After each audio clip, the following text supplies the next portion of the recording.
ये है Gayatri media group और आप देख रहे हैं ताज न्यूज, आईना सच का। नमस्कार, ताज न्यूज के इस बुलेटिन में आप सभी का स्वागत है। मैं हूं आशिया खान। खबरों की शुरुआत करने से पहले देखेंगे आगरा शहर की सुर्खियां। शैलेंद्र अग्रवाल के खिलाफ केस दर्ज कराने वालों को मिल रही हैं धमकियां। थाना शाहगंज के विनय बंसल को मिला धमकी भरा पत्र, पूरा परिवार दहशत में। नाटकीय मोड़ पर आ गया है मथुरा जनपद के परखम का रेप केस। पुलिस में दिए बयान के मुताबिक रेप के बाद कई हत्याएं कर चुका है आरोपी सोनू। जनपद न्यायालय के हेरिटेज भवन में भी लगा करेंगी अदालतें। जीर्णोद्धार के बाद हाईकोर्ट के प्रशासनिक जज शशिकांत ने किया लोकार्पण। और गुरु पूर्णिमा के मौके पर शहर भर में चला कार्यक्रमों का दौर। हर वर्ग के लोगों ने अपने गुरुओं को किया नमन, जताया आभार। खबरें विस्तार से। करोड़ों रुपए की ठगी कर दर्जनों लोगों को शिकार बनाने वाला शातिर ठग शैलेंद्र अग्रवाल सलाखों के पीछे है, लेकिन इसके खिलाफ ठगी के मुकदमे लिखवाने वाले पीड़ितों को धमकी मिलना शुरू हो गया है।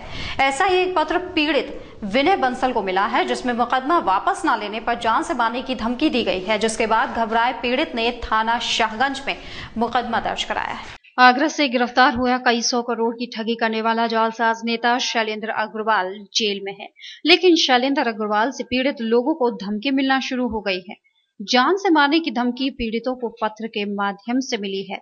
पत्र के ऊपर कला वारंट लिखा है। पीड़ित घबराए हुए हैं। एक पीड़ित ने थाना शाहगंज में शिकायत दर्ज करा दी है। दरअसल विनय बंसल ने शैलेंद्र को व्यवसाय के लिए 1 करोड़ रुपए से अधिक दिए थे। जब विनय बंसल को पता लगा कि शैलेंद्र अग्रवाल गिरफ्तार हो गया है, तो उसने भी शैलेंद्र के खिलाफ विनय बंसल ने धोखाधड़ी की एफआईआर करा दी। लेकिन अब विनय बंसल को केस वापस लेने के लिए धमकी भरा पत्र मिला है, जिसमें विनय बंसल को जान से मारने की धमकी दी गई है।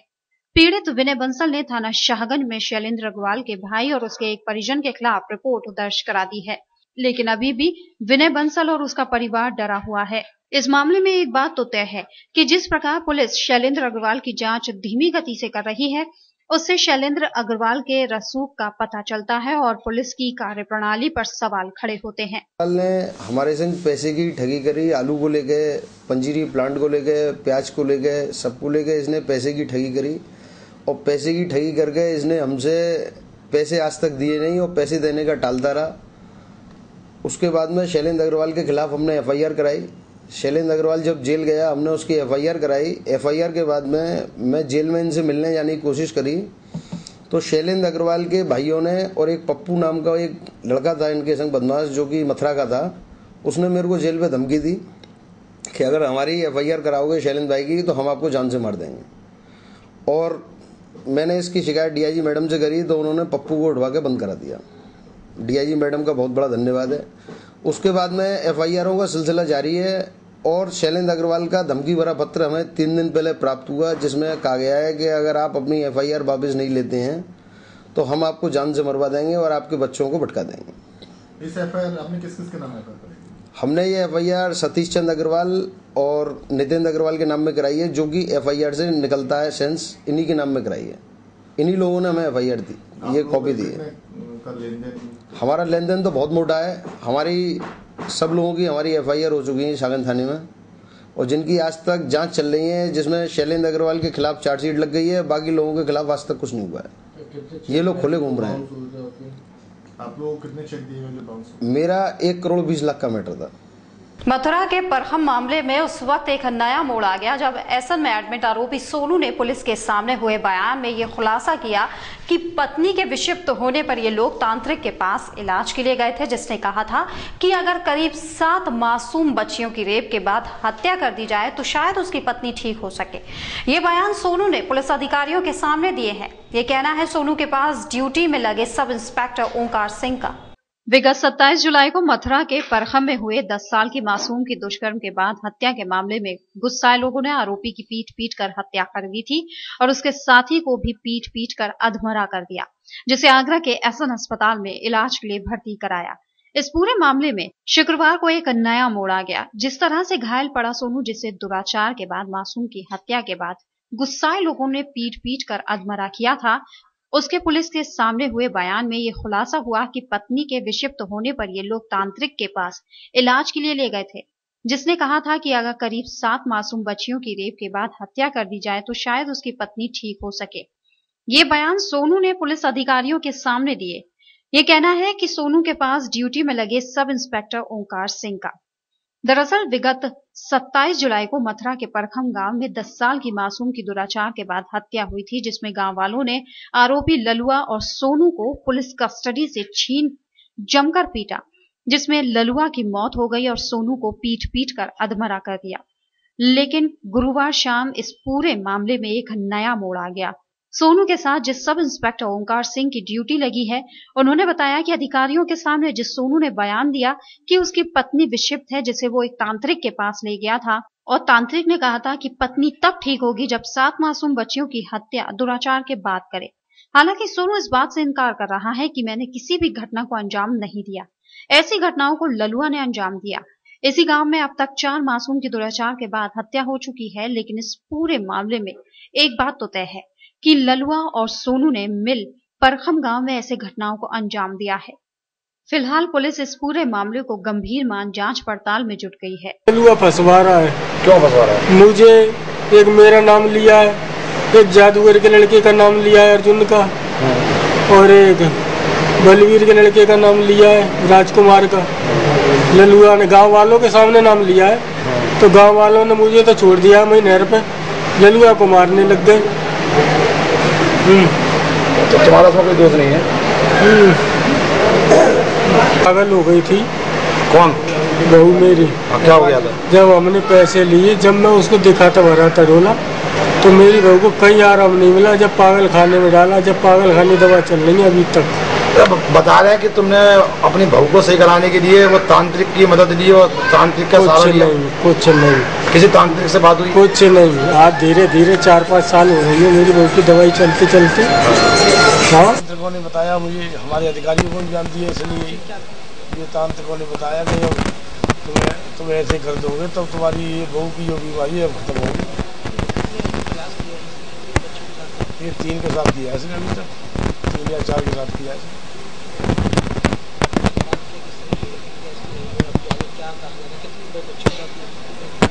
ये 7 के साथ बता रहा था।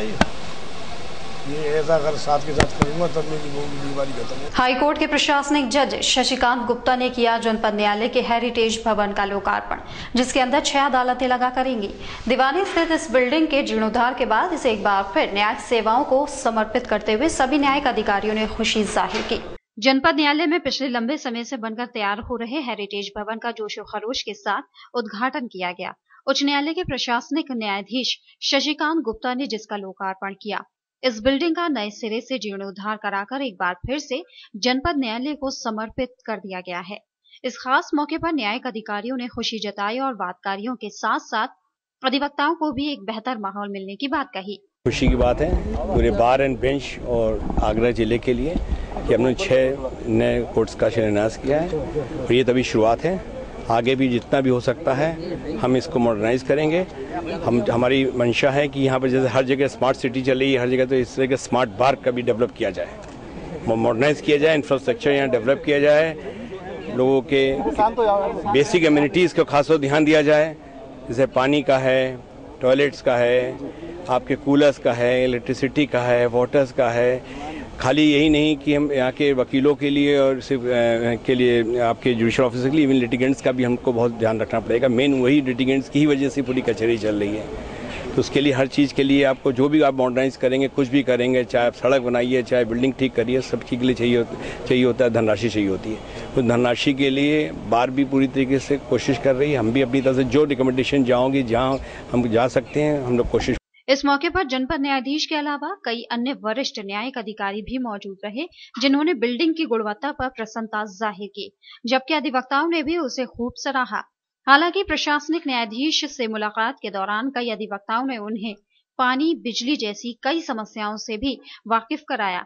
वकालत के दौरान जिनसे उन्हें जूझना पड़ता है, न्याय प्रशासन ने उनको भी दूर करने के लिए प्रयास करने का भरोसा दिलाया है। परिसर से संबंधित काफी मांगे उठाई हैं। हमने बताया कि यहाँ जल भराव की विकट की समस्या रहती है, बुनियादी सुविधाएं यहाँ नहीं है।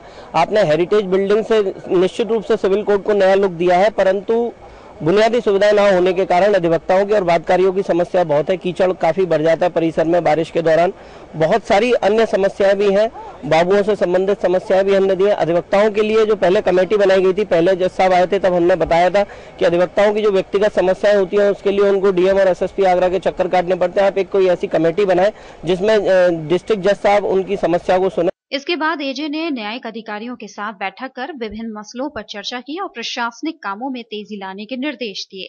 निबंधन कार्यालय की लापरवाही से तहसील सदर में आसानी हो जाता है फर्जीवाड़ा। बीते दिनों एक ऐसे ही मामले के संज्ञान में आने के बाद से तहसील प्रशासन में हड़कंप मचा हुआ है, जहां पर एक व्यक्ति ने पहले तो पावर ऑफ अटर्नी कराई, फिर बाद में नाम बदलकर दूसरे कार्यालय से उसका बैनामा करा लिया। और मजे की बात तो यह है कि तमाम आधुनिक उपकरणों से लैस कार्यालय कर्मियों ने भी इसे अनदेखा कर दिया। आगरा की तहसील सदर में इन दिनों काफी खलबली का माहौल है, जहां हुए फर्जी बैनामा विभागीय लोगों के साथ साथ यहां काम करने वाले वकीलों में चर्चा का विषय बना हुआ है। जहां फतेहाबाद रोड पर एक बेशकीमती जमीन का सौदा भूमाफियाओं ने फर्जी खरीदार और ग्राहक बनकर करा लिया। और ताज्जुब की बात यह है कि विभागीय लोगों को इसकी भनक तक नहीं लगी। दरअसल आवास विकास कॉलोनी निवासी राकेश के पिता के नाम करोड़ों के रुपए की जमीन की पहले तो पावर ऑफ अटर्नी हुई और बाद में उसी जमीन की रजिस्ट्री भी करा ली गई। लेकिन तहसील सदर में स्थित निबंधन कार्यालय में मामला किसी की पकड़ में नहीं आया। ये बात गले उतरना मुश्किल हो रहा है, क्योंकि किसी भी लिखा पढ़ी से पहले यहाँ पर लोगों की फोटो स्कैनिंग होती है। इससे साफ जाहिर है कि या तो ये घपला निबंधन कार्यालय की मिलीभगत से हुआ है या फिर फर्जीवाड़ा करने वाले शातिर उनसे भी ज्यादा चालाक हैं। भविष्य में इस प्रकार की और घटनाएं ना हो, इसके लिए ठोस कदम उठाए जाने की जरूरत है, पर प्रशासन की ओर से अभी तक ऐसी कोई कार्रवाई होती नजर नहीं आ रही। शहर को अतिक्रमण मुक्त करने के लिए चलाए जा रहे अभियान में जगदीशपुरा में दूसरे दिन भी महाबली जमकर बरसा। अभियान के दौरान कई पक्की दुकानों को सरकारी जमीन से जमींदोज कर सरकारी भूमि को कब्जा मुक्त कराया, तो वहीं कई मकानों को 2 दिन का वक्त दिया गया। इसी रास्ते पर टोरेंट द्वारा लगाए गए एक ट्रांसफार्मर को भी वहां से शिफ्ट करने के आदेश जारी किए गए। आगरा को पुराने स्वरूप में लाने के लिए विगत 1 माह से चलाया जा रहा है अतिक्रमण अभियान, जिसे अब पूरे शहर का समर्थन मिल रहा है, जिसके बाद इस अभियान को बिना किसी विरोध के अंजाम तक पहुंचाया जा रहा है। दूसरे दिन जगदीशपुरा पहुंचा महाबली सिटी मजिस्ट्रेट के आदेश पर अतिक्रमण पर कहर बरकर टूटा और देखते ही देखते मार्ग को अवरोध कर रही कई दुकानों और मकानों को जमींदोज करता चला गया। जैसे जैसे महाबली आगे बढ़ता जा रहा है, उसके कहर के निशान पीछे छूटते जा रहे हैं। इस दौरान कई बार ऐसे मकान और दुकान भी आए जिन्हें 2 दिन का समय भी देने को मजबूर होना पड़ा, वरना कई मंजिला मकानों में बनी दुकानें हादसे का सबब बन सकती थी। इतना ही नहीं, सिटी मजिस्ट्रेट ने कई जगह फीता लगवाकर लोगों को 2 दिन के अंदर अपना अतिक्रमण हटाने के आदेश दिए हैं। साथ ही कई लोगों से लिखित में भी लिया है ताकि वो कार्रवाई से बच न सकें।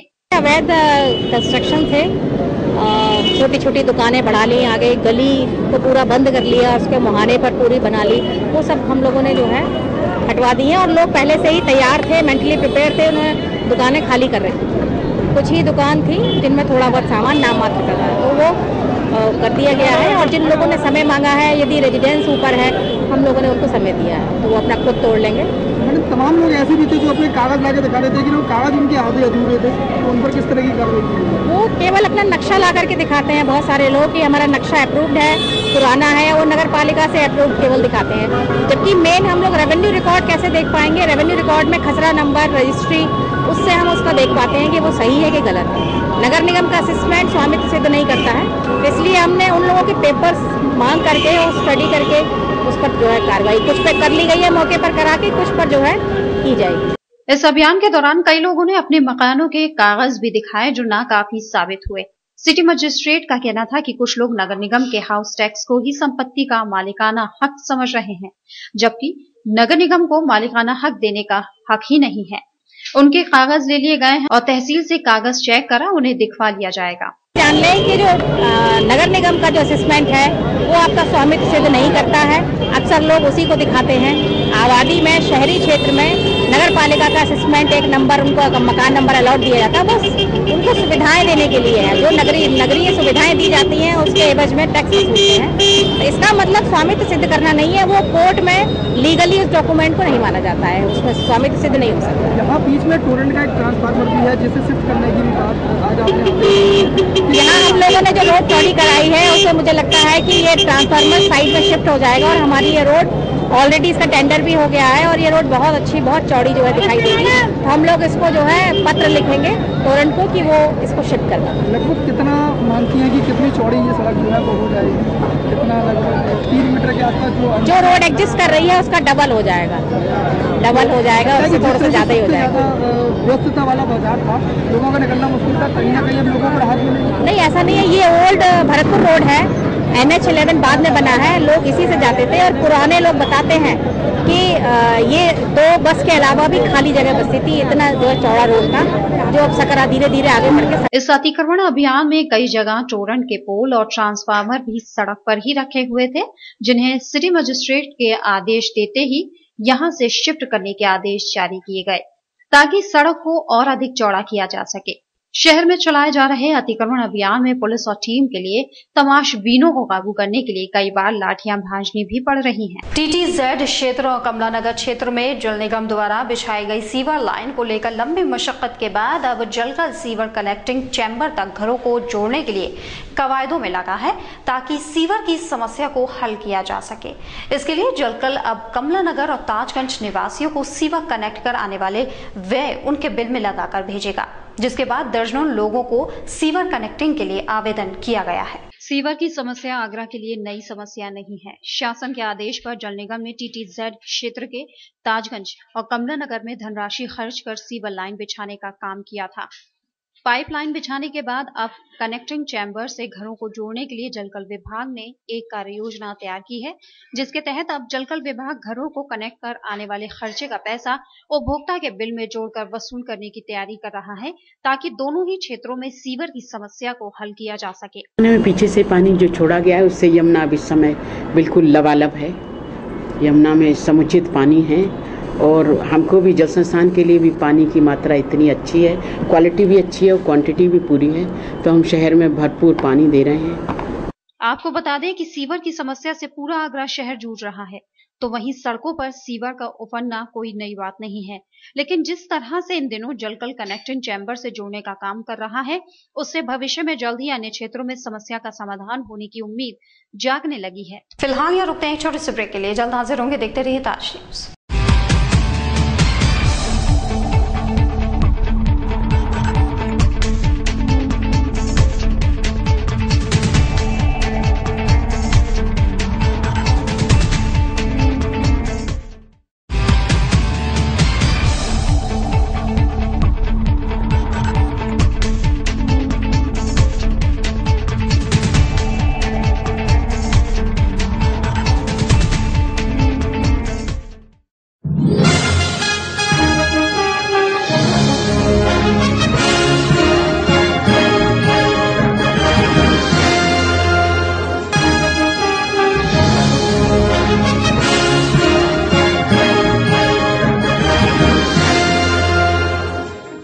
ज्वेलरी मिलने का विश्वसनीय स्थान। हमारे यहाँ आपको gold hallmark certificate gold jewellery नए कलेक्शन के साथ उपलब्ध मिलेगी।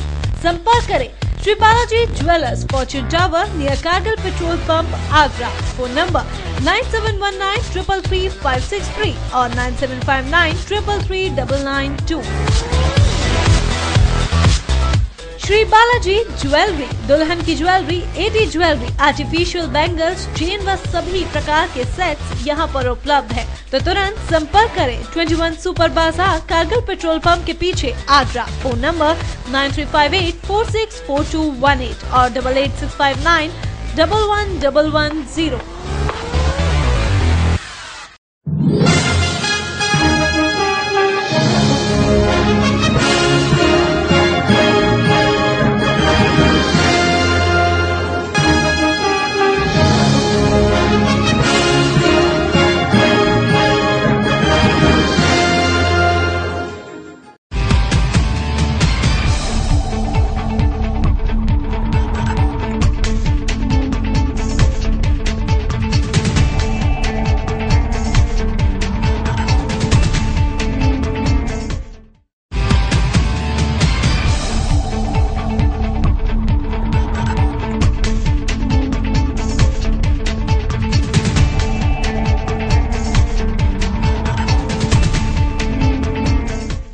के बाद स्वागत है। देखते हैं अगली खबर।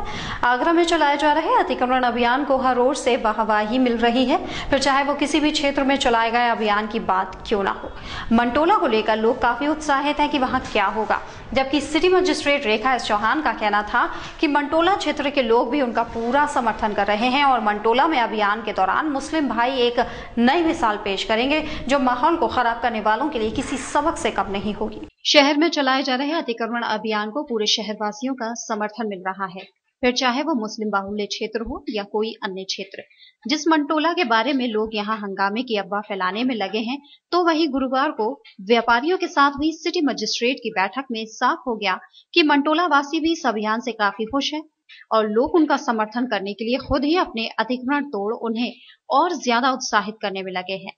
उनका कहना था कि कुछ विरोधी लोग जो अभियान को बदनाम करने की कोशिश में लगे हैं, मंटोला वासी उन सबको करारा जवाब देने के लिए तैयार हैं, क्योंकि हमें हर रोज कई पत्र मिल रहे हैं जो हमारा समर्थन कर रहे हैं। बिल्कुल ठीक है माहौल, और हम लोग उसको जो हमारा डेट्स निर्धारित है हम उसी डेट्स के हिसाब से कार्रवाई कर रहे हैं। हमने कोई ऐसा अभी चेंज नहीं किया है।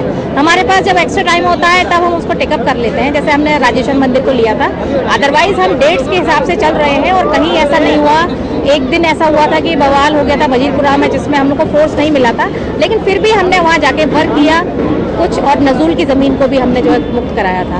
विदाउट फोर्स हम लोगों ने वो काम कराया था। कल हमारा सदर भट्टी ढाकरान चौराहे से सदर भट्टी होते हुए जामा मस्जिद तक का है, तो हम लोग इस पर काम करेंगे। वहाँ पर आप शायद पता भी कर लिए होंगे कि वहाँ लोग काफ़ी लोग खुद ही अपना एनक्रोचमेंट हटा रहे हैं। तो कुछ लोग रूमर फैलाने की कोशिश कर रहे हैं कि वहाँ कुछ दिक्कतें आ सकती हैं या लोग तोड़ने देंगे, जबकि और जो चीज़ें हैं जो लोगों का जिस तरह से रुझान है, लगता है कि लोगों में काफ़ी उत्साह है उसको। नहीं, बिल्कुल। अगर जिस तरह से जो है LIU ने एक रिपोर्ट दी है कि इसमें संभावना है, ऐसा नहीं है। यदि हम लोग बात करते हैं, रेखा एस चौहान का साफ तौर पर कहना था कि LIU की रिपोर्ट माहौल के बिल्कुल विपरीत दी गई है, जबकि वहाँ ऐसा कुछ नहीं है। हमें पूरा भरोसा है कि जो लोग अपनी मर्जी से अतिक्रमण तोड़ रहे हैं वो ही लोग वहाँ एक नई मिसाल पेश करेंगे और लोगों को बता देंगे कि वो भी इस अभियान से काफी खुश हैं। हटाने में कोई प्रॉब्लम नहीं है, हटाया जा सकता है, उससे कोई किसी और प्रेसिडेंस को उसको खतरा नहीं है, तो हम हटा देते हैं। जहाँ लगता है कि कोई जर्जर इमारत है, टाइम मांगा तो टाइम तो अच्छे से होगा। कल वहाँ भी अच्छे से होगा और वो लोग एक मिसाल कायम करेंगे मंटोला वाले। सिटी मजिस्ट्रेट ने साफ कर दिया है कि 1 अगस्त को ही अभियान चलाया जाएगा, क्योंकि अभी तक किसी तरह के विरोध का कोई मामला सामने नहीं आया और लोगों से मिली जानकारी के मुताबिक वहां भी अतिक्रमण को लेकर काफी उत्साह है, जो अभियान का हिस्सा बनने को बेताब है। श्रम कार्यालय पर उप श्रमायुक्त PK सिंह ने बेशक इस पद की जिम्मेदारी को संभाल लिया हो, लेकिन श्रम कार्यालय पर आज भी भवन निर्माण मजदूरों का जमावड़ा देखने को मिलता है। सूत्रों के अनुसार इसकी वजह उप श्रमायुक्त का अपने कार्यालय को समय कम देना बताया जा रहा है, जिस वजह से मजदूर घंटों कार्यालय पर खड़े रहते हैं और उप श्रमायुक्त साहब अपनी कुर्सी से गायब दिखते हैं। उप श्रमायुक्त कार्यालय आज भी भवन निर्माण मजदूरों की समस्याओं का समाधान कराने में नाकाम साबित हो रहा है। इस कार्यालय को बेशक उसका जिम्मेदार अधिकारी मिल गया है, लेकिन उसका कार्य भवन निर्माण मजदूर को संतुष्ट नहीं कर पा रहा है। वहीं उप श्रमायुक्त कार्यालय पर बैठे लोगों की माने तो उप श्रमायुक्त PK सिंह जब से आए हैं तब से अपनी कुर्सी पर कम और बाहर ज्यादा रहते हैं, जिस वजह से मजदूरों के कार्य नहीं हो पा रहे और सरकारी योजनाओं का लाभ इन मजदूरों को मिलने में देरी हो रही है। भोले बाबा के अनुयायियों के हुजूम ने शहर की ट्रैफिक व्यवस्था की कमर तोड़ कर रख दी है। दूर दराज क्षेत्रों से जो हजारों की संख्या में वाहनों से गुरु पूर्णिमा पर अपने गुरु का आशीर्वाद लेने आए थे, उनके आगमन से न केवल आयोजन क्षेत्र बल्कि पूरे शहर में आवागमन पूरी तरह से ध्वस्त हो गया। शुक्रवार को ताज नगरी में जहां गुरु पूर्णिमा बड़े ही हर्षोल्लास के साथ मनाई गई, तो वहीं दूसरी तरफ लोग शहर भर में ट्रैफिक की वजह से काफी परेशान रहे। ट्रकों से एक शहर से दूसरे शहर में माल ढोने वाले ट्रक ड्राइवरों ने बताया कि ट्रैफिक की वजह से भूखे बैठे रहे, साथ ही माल का काफी नुकसान हो गया। वहीं शहर के लोगों की आम दिनचर्या पर भी काफी प्रभाव पड़ा। 3 घंटे क्या परेशानियों का सामना करना पड़ रहा है। हमें यहाँ बहुत परेशानी है, गर्मी लग रही है, पानी प्यास भी लगी, पानी भी खत्म हो गया गाड़ी में और कहीं दिक्कत ही दिक्कत है। तो आप 4 घंटे कोई कार पुलिस वाले या कोई नहीं, कोई कुछ नहीं हुआ है। आप जाना जा कर रहे हैं? हमको ग्वालियर जाना है। ग्वालियर का रूट पे यहाँ पे कैसे घर कैसे कर रहे हैं आप? बाईपास से होकर जाते हैं। जहां पूरा शहर दिन भर जाम से परेशान रहा, वहीं प्रशासन का इस स्थिति पर कोई ध्यान नहीं था। चौराहों पर कोई भी पुलिस वाले नहीं दिखे और न ही ट्रैफिक खुलवाने का कोई समाधान मिला। बिग एफएम देश की आवाज चुनने के लिए banner drill big golden voice season 3 में देश से एक विजेता को चुन मुंबई में मशहूर गायक महादेवन से मिलने का मौका मिलेगा। इस प्रतियोगिता में आगरा की आवाज को देश की आवाज बनाने के लिए सिकंदरा स्थित एमपीएस कॉलेज में एक ऑडिशन का आयोजन किया गया, जिसमें 8 लोगों ने हिस्सा ले अपना ऑडिशन दिया। मौके पर बैठे जजेस ने भी आगरा की प्रतिभाओं की सराहना की। Banner drill big golden voice विजेता को देश की आवाज बनाने के पूरे देश से 36 लोगों को चयन किया जाना है।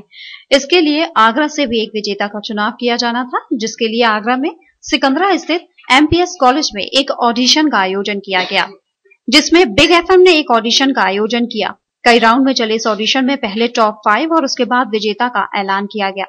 ऑडिशन देने आए 7 प्रतिभागियों में से राहुल जजेस की पसंद बने और ऑडिशन में आए लोगों ने भी राहुल को भरपूर प्यार दिया। टॉप 5 तक आई एक प्रतिभागी ने बताया कि सभी लोग काफी मेहनत कर रहे हैं, तो वहीं जजेस का भी पूरा सहयोग मिल रहा है। पूरा प्रयास जितना मैं कर सकती हूँ उतना मैं पूरी मेहनत करूंगी इस कंपटीशन को जीतने के लिए। आयोजन को जज कर रहे दोनों ही जजेस प्रतिभागियों की लगन देख काफी खुश दिखाई दिए। उनका कहना था कि सभी काफी अच्छे गायक हैं, इनमें से किसी एक का चुनाव करना काफी मुश्किल है, लेकिन जो भी बेस्ट होगा वो आगे जाएगा और मुंबई में होने वाले फिनाले में हिस्सा लेगा। इस आयोजन के अंत में जजेस ने आगरा के राहुल निगेरिया को विजेता घोषित किया, जो आगरा से मुंबई का सफर तय करेंगे। है क्योंकि और जो इस एज में युवाओं में होना चाहिए उतना उत्साह हम लोगों को देखने को मिल रहा है। और संगीत तो एक ऐसी चीज़ है कि हर युवा, हर उम्र का आदमी जो है वो उससे जुड़ा होता है। बिग एफएम का ये जो प्रयास है, ये जो कंपटीशन है, बहुत इम्पॉर्टेंट है और सारे स्टूडेंट्स, सारे पार्टिसिपेंट्स जो हैं वो बहुत लकी हैं जिनको ये मौका मिल रहा है कि यहाँ से अगर सेलेक्ट होंगे तो वो शंकर महादेवन साहब के अंडर में सीखेंगे और उनसे इंटरेक्शन का मौका मिलेगा, उनके साथ गाने का मौका मिलेगा। तो आगरा शहर के लिए बहुत गौरव की बात है और बहुत इम्पॉर्टेंट भी है। जिस उत्साह के साथ बच्चे पार्टिसिपेट कर रहे हैं वो युवाओं में देखने को मिलता है। बट आई एम श्योर क्योंकि कंपटीशन है, किसी एक को ही जाना है आगे, थोड़ा टफ है हम लोगों के लिए। इस ऑडिशन के विजेता का इम्तिहान यहीं खत्म नहीं होगा। यहाँ से जीतने के बाद मुंबई में चुनौती और भी कड़ी हो जाएगी। पूरे देश से चुने गए 36 विजेताओं में से कोई एक जीतेगा, जिसे मशहूर गायक शंकर महादेवन से मिलने का मौका मिलेगा और उनके साथ सीखने का भी। श्रावण मास का परंपरागत मेला फिर से राजपुर क्षेत्र में लगने जा रहा है, जिसकी तैयारियां जोरों से चल रही हैं। मेला कमेटी के पदाधिकारियों ने शुक्रवार को एक पत्रकार वार्ता का आयोजन किया, जिसमें कमेटी के पदाधिकारियों ने बताया कि हर वर्ष की तरह लगने वाले राजेश्वर मेले को इस बार और भव्य माना जाएगा। हमेशा जो है राजेश्वर मंदिर श्रावण मास के पहले महीने में शुरुआत होती है मेले की। सबसे प्रथम मेला जो है राजेश्वर मंदिर का लगता है। प्राचीन राजेश्वर मंदिर से ही जो है कहते हैं श्रावण मास की शुरुआत होती है और हर साल जो मेले में त्रुटियां मिलती हैं उसको जो है पूरी करके नया करने की कोशिश करते हैं। हमारी तरफ से महिलाओं की सुरक्षा के लिए पुलिस की व्यवस्था करी गई है, ठीक है, और कार्यकर्ता हमारे कम से कम 400 कार्यकर्ता हैं, ठीक है। कैरी मोड़ से लेके और सहीनगर चौकी तक कार्यकर्ता चारों तरफ लगा दिए जाएंगे, जिससे किसी के साथ कोई दुर्घटना ना हो। मीठे पानी की हमने 5 मीठे प्याऊ लगवाई है मीठे पानी की। हर साल की तरह इस बार भी 1 अगस्त को सदर स्थित माना मंडप में कथा गुरुवाणी शबद कीर्तन का आयोजन किया जाएगा, जिसमें पंथ के महान भाई साहब भाई गुरु इकबाल सिंह और माता कौला भिलाई अपनी वाणी से अमृत वर्षा करेंगी। ये जानकारी गुरुद्वारा कलगीधर सदर बाजार प्रबंध कमेटी ने प्रेस वार्ता के दौरान दी। शुक्रवार को सदर बाजार गुरुद्वारा कलगीधर पर प्रबंधक कमेटी ने एक प्रेस वार्ता का आयोजन किया और वार्ता के माध्यम से 1 अगस्त को होने वाले कार्यक्रम की जानकारी दी। प्रेस वार्ता में प्रबंधक समिति पदाधिकारियों ने बताया कि 1 अगस्त को रात 8 बजे से सदर स्थित माना मंडप पर अमृतसर के पंथ के प्रसिद्ध कीर्तनकार महान भाई साहब भाई गुरु इकबाल सिंह माता कौला भिलाई समूह संगत को कथा गुरुवाणी शबद कीर्तन से निहाल करेगी। इस कार्यक्रम के लिए प्रबंधक कमेटी ने सभी शहरवासियों से कीर्तन में आने की अपील की है। मशहूर कीर्तनीय उनकी वाणी पर जो है रब बसना है। गुरु नानक साहब वहाँ बसते हैं उनकी वाणी में। अंतर्राष्ट्रीय ख्याति प्राप्त है भाई साहब भाई गुरु इकबाल सिंह जी, और लगातार करीब 15 वर्षों से हम लोग गुरुद्वारा सदर बाज़ार में हर साल उनकी कृपा होती है और हमें समय देते हैं। बाकी के शहरों में तो बेशक वो 5-5, 7-7 साल के बाद नंबर आता हो, पर उनकी विशेष कृपा है हमारे सदर बाज़ार कमेटी के ऊपर। तो उनका आगमन हो रहा है, वो कल 8 बजे से लेके और 10:30 बजे तक बाकी का प्रोग्राम हमारे अध्यक्ष जी बताएंगे तब होंगे। वो ये है कि मेरी सब संगतों से विनती कि ये बहुत रेयर केस है, बहुत ही आप बैठेंगे आपको बहुत ही असीम आनंद आएगा। तो सबसे मेरी करबल प्रार्थना, सब कामकाज छोड़ के थोड़ा सा देर इस कीर्तन दरबार के लिए निकालें अपने परिवार सहित। प्रबंधक कमेटी तो समूह साध संघ द्वारा भाई साहब भाई गुरु इकबाल सिंह जी का विशाल कीर्तन दरबार गुरुद्वारे की प्रबंधक कमेटी द्वारा सजाया जाएगा। मानव मंडपम में विशाल दीवान सजाए जाएंगे, जिसमें पंथ के महान कथाकार कीर्तनकार अपनी गुरबाणी से संगत को ख्याल करेंगे। भव्य आकर्षक सजावट होगी, अद्भुत नज़ारा होगा।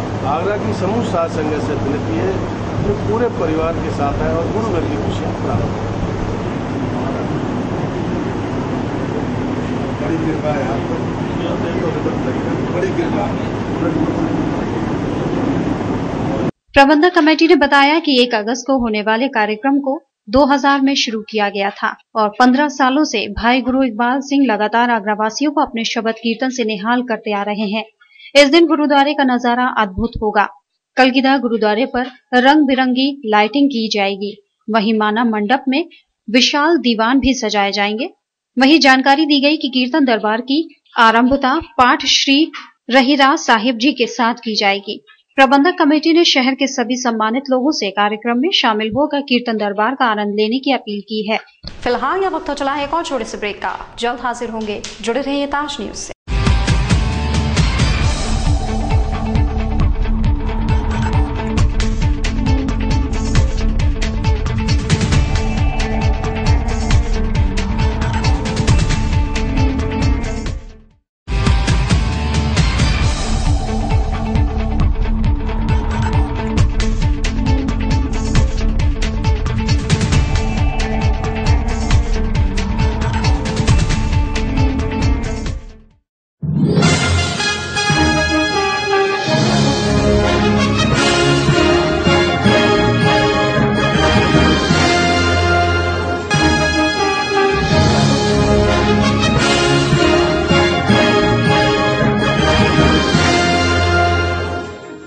ज्वेलरी मिलने का विश्वसनीय स्थान। हमारे यहाँ आपको gold hallmark certificate gold jewellery नए कलेक्शन के साथ उपलब्ध मिलेगी।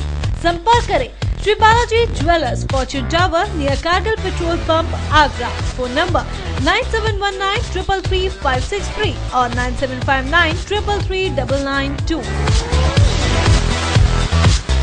श्री बालाजी ज्वेलरी, दुल्हन की jewellery, AD jewellery, artificial bangles, chain व सभी प्रकार के सेट्स यहाँ पर उपलब्ध है। तो तुरंत संपर्क करें 21 सुपर बाजार, कारगिल पेट्रोल पंप के पीछे, आगरा। फोन नंबर 9358464218 और 8865911110।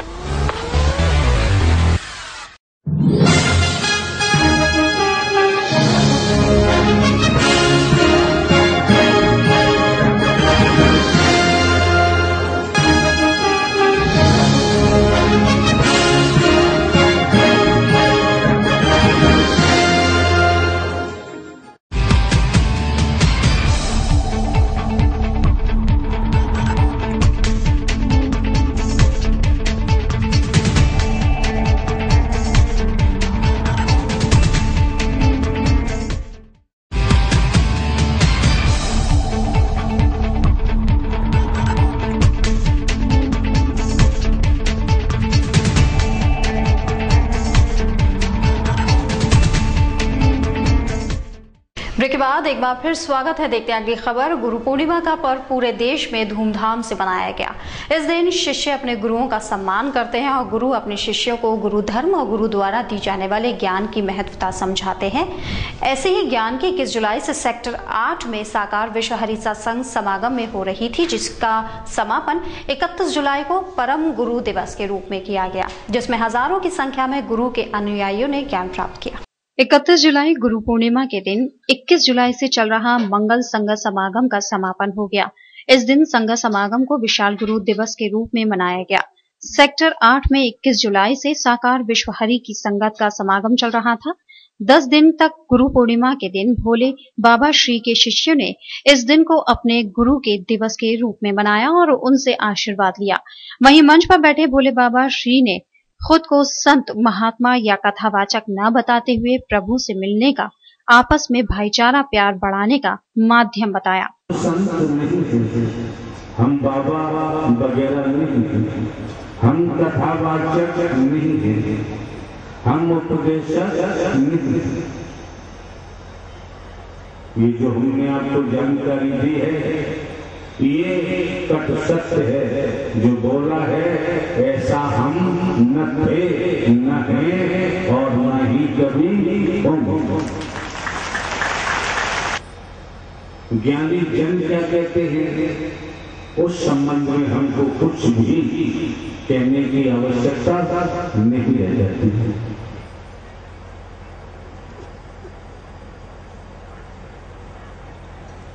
आम दिवसों की तरह आज भी मानव मंगल मिलन सद्भावना समागम का आयोजन जो पूर्व में आम दिवसों की तरह सत्य के साथ का आयोजन इस समय भी आज भी वही। समागम के आखिरी दिन भोले बाबा के अनुयायियों की अपार भीड़ समागम में शामिल होने पहुंची और बाबा श्री के वचनों को सुन ज्ञान प्राप्त किया। वहीं अनुयायी ऐसे समागमों में आने की महत्वता बताते नजर आए। हमें बताते थे, हमारे गांव को जाते थे तो भाई वहाँ सत्संग हो रहा है। मैंने कहा हो रहा है कि भाई वहाँ हो रहा है, चलो हम चले। जितना पर हुआ था जब अच्छा रहे थे, अच्छा जब से हमें फायदा होता चला। आपको किस तरह का लाभ हो रहा है बाबा जी? लाभ मेरे पास गाड़ी 4 पहिए गाड़ी है जी, आराम से चलाता हूँ। बाबा से मिलने से पहले आपकी क्या स्थिति थी?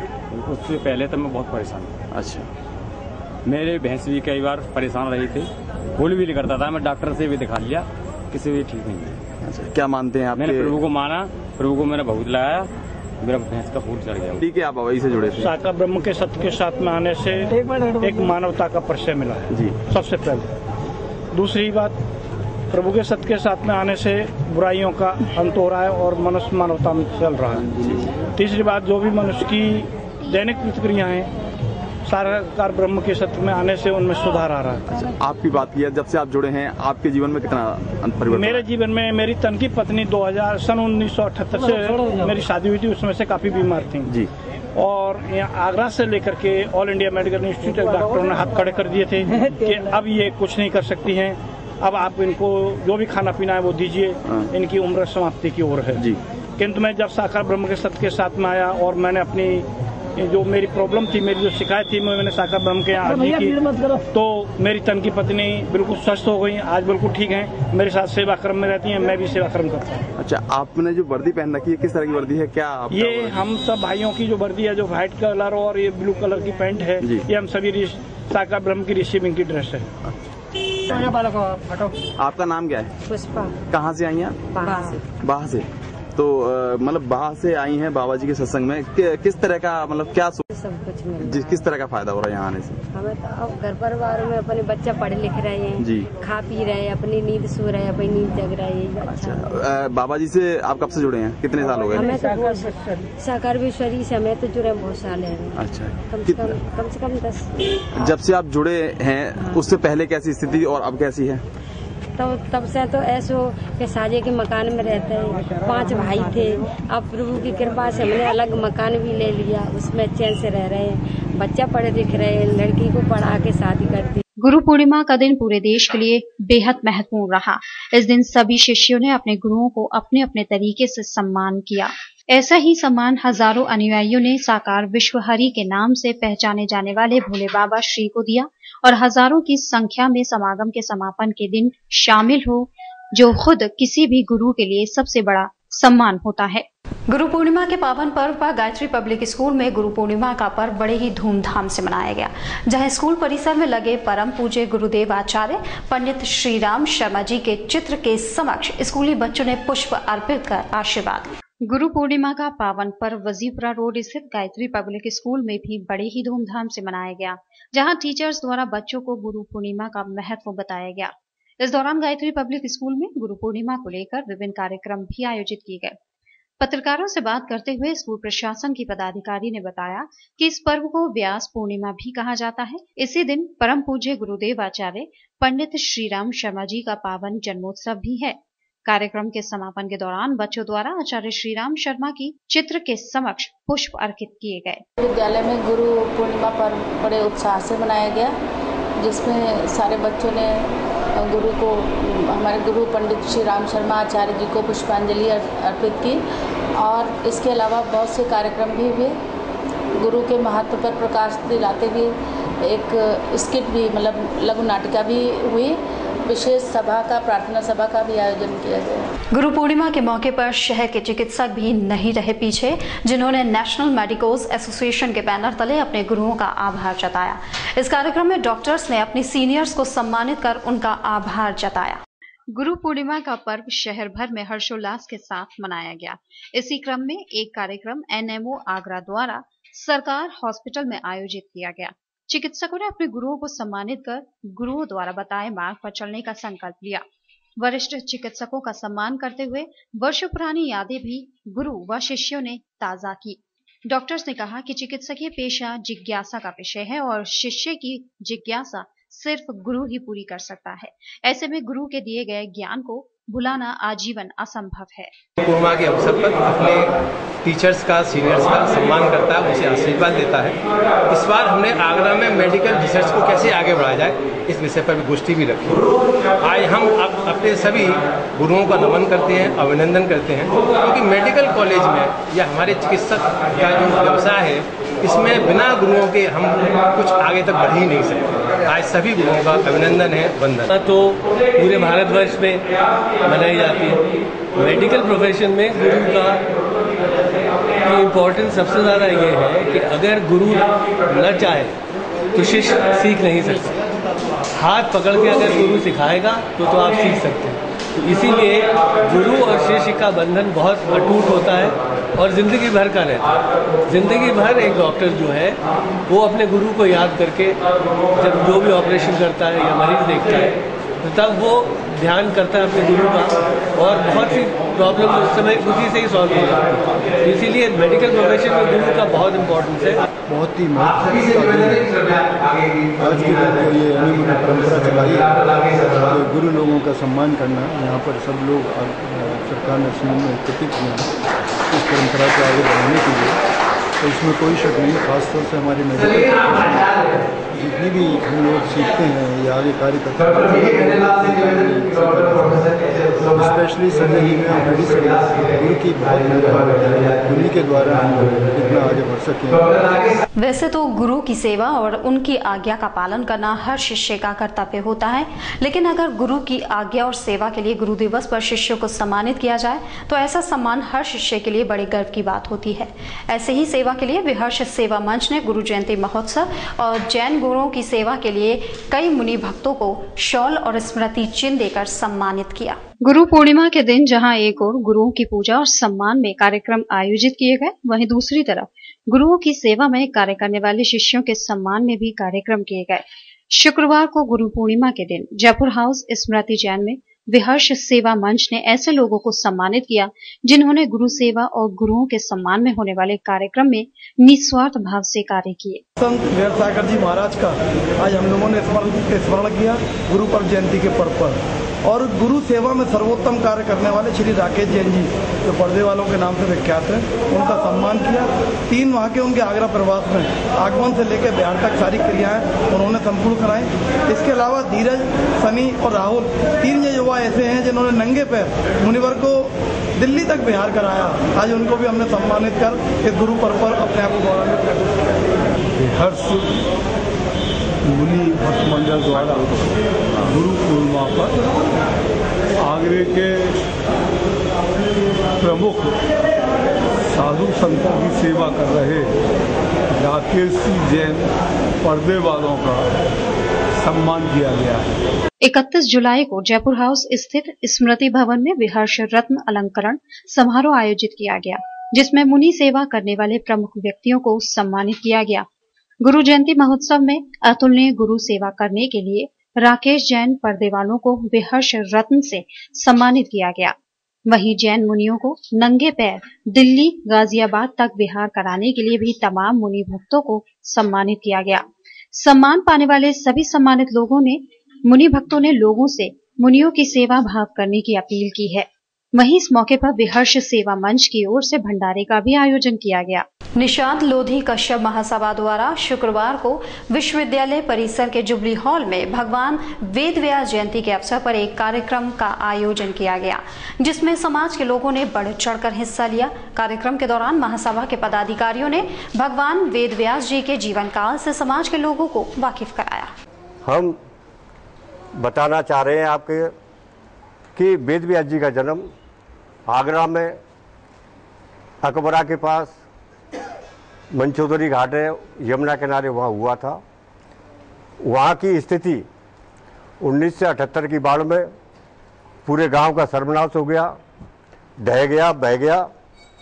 और जो उनकी याद में जो मंदिर जो उनकी याद में बने थे वो सारे जीर्ण शीर्ण हो चुके हैं। आपके माध्यम से हम जिला प्रशासन का और उत्तर प्रदेश सरकार का ध्यान आकर्षित कराना चाहेंगे कि ऐसे महापुरुष की जन्मस्थली को ऐतिहासिक और पर्यटन स्थल घोषित करके वहाँ का निर्माण कराया जाए। आज निषाद लोधी कश्यप महासभा के माध्यम से आगरा में अपने कुल पूर्वज भगवान वेद व्यास जी की जयंती का आयोजन किया गया है। अभी तक हमारा समाज जब अज्ञानता में भटका था तो वह अपने महापुरुषों को नहीं जानता था, लेकिन जैसे जैसे शिक्षा का प्रसार हुआ है अपने महापुरुषों को जान रहा है। गुरु पूर्णिमा के पावन पर्व पर साईं सत्य सेवा समिति संस्था के पदाधिकारियों ने ईदगाह बस स्टैंड पर विशाल भंडारे का आयोजन किया, जिसमें सैकड़ों श्रद्धालुओं ने प्रसाद ग्रहण कर पुण्य लाभ कमाया। भंडारे का आयोजन करा रहे लोगों का कहना था कि वे इस आयोजन को अपने गुरु की प्रेरणा से हर वर्ष करते हैं। गुरु पूर्णिमा के पावन पर्व को शहरवासियों ने अपने गुरुओं को याद करके मनाया और उनकी स्मृति में विभिन्न जगहों पर भंडारे का आयोजन भी किया। शुक्रवार को साईं सत्य सेवा समिति संस्था के पदाधिकारियों ने अपने गुरु की प्रेरणा से ईदगाह बस स्टैंड पर एक विशाल भंडारे का आयोजन किया, जिसमें सैकड़ों लोगों ने प्रसाद ग्रहण किया। भंडारा करा रहे लोगों का कहना था कि उन्होंने ये आयोजन अपने गुरु सत्य साईं जी की याद में कराया है। इस भंडारे में सैकड़ों लोग प्रसाद ग्रहण कर रहे हैं। उनकी संस्था हर वर्ष गुरु पूर्णिमा के पावन पर्व पर विशाल भंडारे का आयोजन करती है। आते हैं उनकी यहाँ पर उनकी सेवा के लिए भंडारे का आयोजन किया है। गुरु पूर्णिमा पर्व गुरु की कृपा प्राप्त करने के लिए उनकी कृपा से ही दैविक और भौतिक तापों का नाश होता है और हम इस दुनिया में जो हमारा जन्म लेने का मंतव्य है कि आखिर में जाकर के हम उस प्रभु से मिलें, उसका मिलन गुरु ही कराता है। ताज न्यूज के इस बुलेटिन में फिलहाल इतना ही। अगले बुलेटिन में आपसे फिर मुलाकात होगी। दीजिए इजाजत, नमस्कार।